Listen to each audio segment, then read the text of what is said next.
All right, the big news. Let's get to Duke. Yeah, let's get to Duke. Yeah. All right, Coach K back in the house to watch his former assistant Mike Brey, coach for the last time at Notre Dame, against Duke. First of all, love the Duke uniforms. Love the Duke. The gray home uniforms.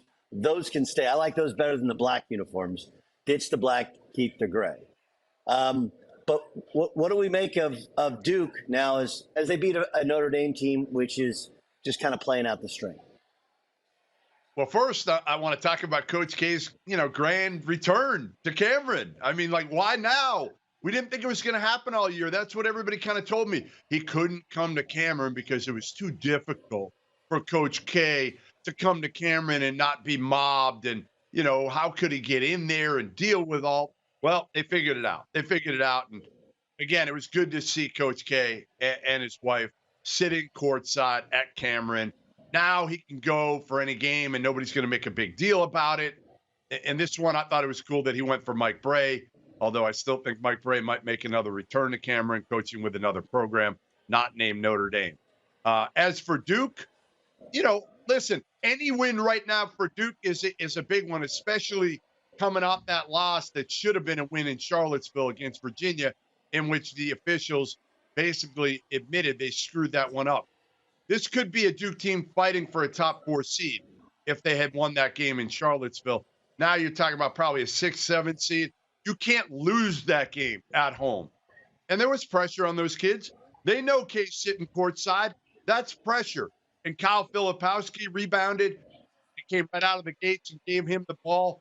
And he rebounded from a terrible performance in Charlottesville, in which he didn't score a point, although he did score 2 points. They just weren't allowed at the end. Well, he didn't score 2 points. He would have had to go to the free throw line.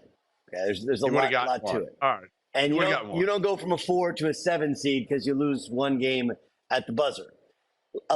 In totality, it's a decent win, but you still sit there and go why aren't they a little bit better? Why aren't they a little further along? That would be fair, correct? And obviously they're still getting healthy, but no, it's not like there's a reason Mike Brey is looking for new employment and not retiring. It's not a particularly good Notre Dame team, and they will lure you into playing their style. Okay, they will. In these instances, they will kind of slow it down. But this is one of those deals with Duke where I like a lot of things they're doing, but there's some curious results. The North Carolina game notwithstanding, obviously Lively was incredible in that game.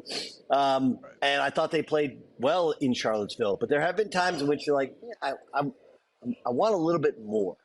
That's fair, isn't it? Hey, yes, it's fair. All I'll say is if this Duke team in John Scheyer's first year ends up, being third in the ACC or fourth in the ACC and going to a Sweet 16, isn't that a pretty good first year for John Scheyer, if they can do that?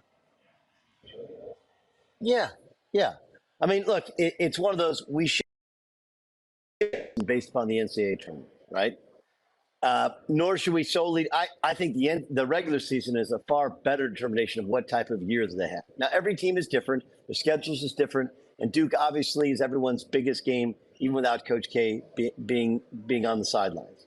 That said, yeah, it's good. Like Sweet 16 kind of becomes, hey, you kind of got to do that. Otherwise, it becomes a disappointing year because you didn't achieve greatness in the regular season. So the thought is, let's see what you do ACC tournament, because for a long time that's been the Duke Invitational, and let's see what you do in the NCAA tournament.